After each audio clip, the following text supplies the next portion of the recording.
Route 111. Isa sa mga sikat at pinakamahirap na ruta na pangarap na matapos ng mga siklista. May kabuuang 111 kilometro na may 2,400 elevasyon. Binubuo ito ng 4 na sikat na mga ahon sa Calabarzon, Cardiac Hill sa Silang, Sampaloc at Sungay ng Talisay. At ang pinakauli, ang Rebpal ng Tagaytay. Sa araw na ito ay susubukan naming tapusin ang rutang ito. Kasama ang grupo ng mga walang ensayo. Ang motto, yabang lang ang puhunan, ang bawat ahon ay malalampasan. Kami ang SPJ at samahan nyo kaming harapin ang hamon ng Route 111. Alas 2 ng madaling araw na magkita-kita kami sa 7-Eleven na Valley. Bakit nyo gagawin to? Bakit nyo gagawin to? Alas 2:30 nang mag-ride out kami sa Nuvali. Dito ko na rin in-start ang cyclocomputer ko dahil dito magsisimula ang Route 111. Unang ahunin namin na patungo Cardiac na may distansyang 5.6 kilometers na may 2.8% average gradient. Halos lahat kami ay unang beses pa lang makakapunta sa Cardiac, kaya naman sinamahan kami ni Ariel para mag-guide sa amin. Panayad lang naman ang mga ahon na naglalaro sa 2%, 16%, saktong-saktong panimula sa mga susunod pang mga matataas na ahon.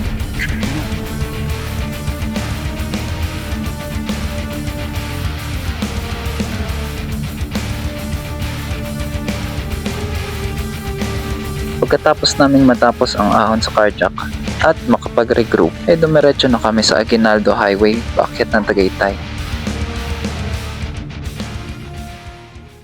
At ayan, nasa Tagaytay Rotonda na kami. Nagpahinga lang kami at nag-regroup at agad na kaming lumusong sa Sampaloc. May habang 12 kilometers at may 5% average gradient. Panayad ngunit napakahabang ahon. 5 AM ay nasa baba na kami ng Sampaloc. Direkta U-turn na kami at sinimulan na naming umahon para hindi kami abuti ng init sa sungay.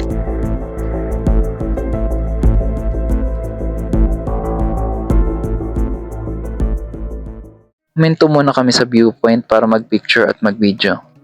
Kanya-kanyang pacing na lang kami dahil maliwanag naman na. Bali, antayan na lang kami sa mga designated waiting area. Napakasarap mag-bike dito sa Sampaloc. Dahil bukod sa napakagandang view, habang umaahon ay napabalot ng lilim palsada. Kaya naman di ka masyadong malalaspag sa pagpadyak. At yan, nasa Tagaytay Rotonda na ulit tayo. Regroup lang ulit at nag-ride out na kami papunta sa pinakahandaan naming ahon sa rutang ito, ang Sungay. Pero bago nun ay kumain muna kami at para makapagpahinga na rin sa napakahabang ahon sa Sampaloc. Pagkatapos namin kumain at mag-recharge ay bumaba na kami ng Sungay. May habang 7 kilometers at 7.9% average gradient. May max gradient na umaabot sa 24%, kaya na may tiyak na mapapalaban kami dito. 9 AM nang makababa na kami ng Sungay at nangyari na nga ang iniiwasan namin.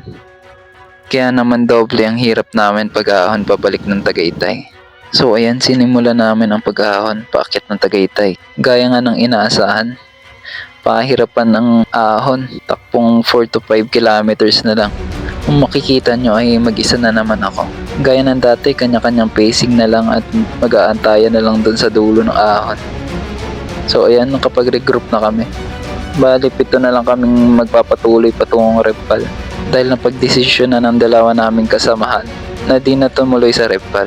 Fast forward na sa baba na tayo ng Marcos Mansion. Paalala lang sa mga susubok ng Route 111. Sa baba po ng Marcos Mansion ang simula paakyat ng Rebpal. So yan, U-turn na kami paakyat ng Rebpal na may habang 8.86 kilometers at 4.8% average gradient. Fast forward na sa 2 kilometer pain na ako. Takbong 4 kph na lang.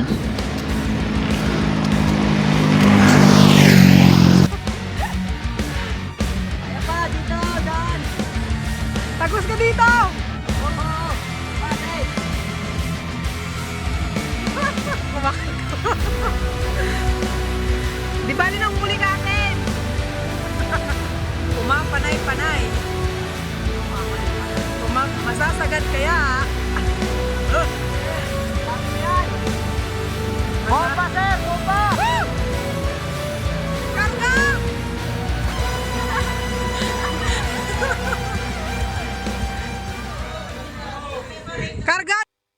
sa wakas, nasa Rebpal na kami at natapos na namin ang pinakahuling ahon sa rutang ito. Nagpahinga muna kami sa bagong tambayan sa Rebpal at kumain ng halo-halo bilang reward sa pagtapos sa huling ahon. Nang biglang,